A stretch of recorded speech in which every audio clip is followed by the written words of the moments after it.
Hello, cybersecurity enthusiasts, and welcome to our new Cyberview episode. The past few weeks have been packed with some pretty intriguing cybersecurity incidents related to TikTok, Twitter, and the FIFA World Cup. Without further ado, let's recap everything that happened.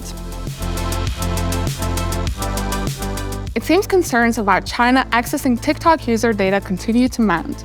Earlier this year, it was discovered that TikTok staff in China repeatedly accessed US users' data and even intended to monitor the physical location of some American citizens. However, they were not the only users under the radar of Chinese-owned social network company employees. The recent TikTok privacy policy update confirmed that TikTok staff in China can also remotely access UK and European users' data. The access has also been provided to some of TikTok's employees in Brazil, Canada, Israel, Japan, Malaysia, the Philippines, Singapore, South Korea, and the US. TikTok explains that employees in these countries must access European users' data because of the important functions they have to perform. This company's public statement supports earlier concerns raised by European authorities that despite the data centers being located outside China, EU citizens' data may be transferred there and to other third countries, which may conflict with the GDPR requirements in Europe. If TikTok's violations of the GDPR are confirmed, they could result in severe penalties. Moreover, they could lead to a more serious debate on banning the platform, which is happening in the US, or a total ban, such as India has done.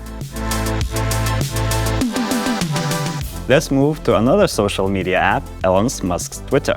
In addition to the scandal about Twitter's $8 fee for account verification and a brutal wave of firings, the social media platform has been rocked by yet another leak of Twitter user data. It turned out that the Twitter API vulnerability, first discovered and patched in January of 2022, caused more damage than first thought.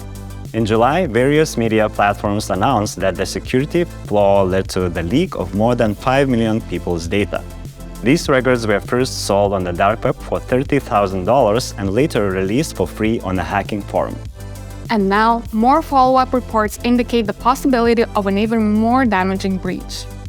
According to Bleeping Computer, the new batch of leaked data contains tens of millions of European and US Twitter user records.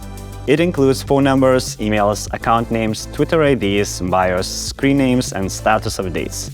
Various sources confirmed that the leaked user data is accurate.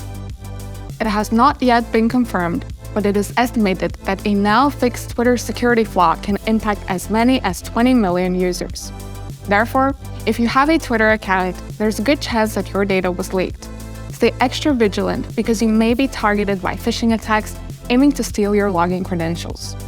Therefore, if you receive an email impersonating Twitter and claiming that there are login issues, your account was suspended, or you are about to lose your verified status, and it asks you to log in through a non-Twitter domain, ignore it and delete it.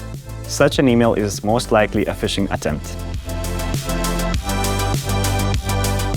Finally, let's move on to one of the biggest global events that took place last month. I'm not talking about Christmas or New Year, but about the FIFA World Cup.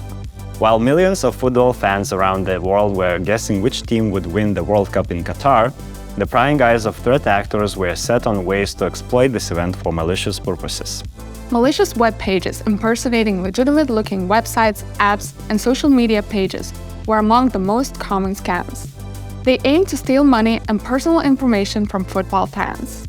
Phishing attacks were also popular before and during the World Cup. World Cup organizers' employees were bombarded with phishing emails aiming to mine crucial credentials and data. Most cyber attack attempts were from cybercriminal gangs such as Crackbot, Emotet, Formbook, Ramcos, and Quad Agent. World Cup fans were also targeted through unauthorized Heya cards, which were mandatory for everyone attending World Cup matches in Qatar. The importance of having these entry permits encouraged threat actors to sell fake Heya cards to unsuspecting fans. To get these cards, victims were asked to provide valid IDs, including passports, and pay from $50 to $150 in Bitcoin. As a result, football fans lost their money and shared personal data that may be used to defraud them again in the future. Fake cryptocurrencies were another malicious action by threat actors seeking to profit. They employed the hype of FIFA-themed cryptocurrency to sell fake World Cup coins and tokens by promoting them as limited edition cryptocurrencies. All of these techniques show the massive efforts cybercriminals make to generate a quick buck. Similar situations also apply to other world-famous events such as the Olympic Games and Eurovision. So, if you decide to take part in such events, be extra careful not to fall into the fraudsters' traps. With that final note, we end our 8th Cyberview episode. If you liked it, hit the thumbs up icon and subscribe to our YouTube channel to stay on top of the latest events in the world of cybersecurity. Also, don't forget to follow us on Facebook, Instagram, and LinkedIn to keep an eye on everything that's going on at Nord Security. See you soon!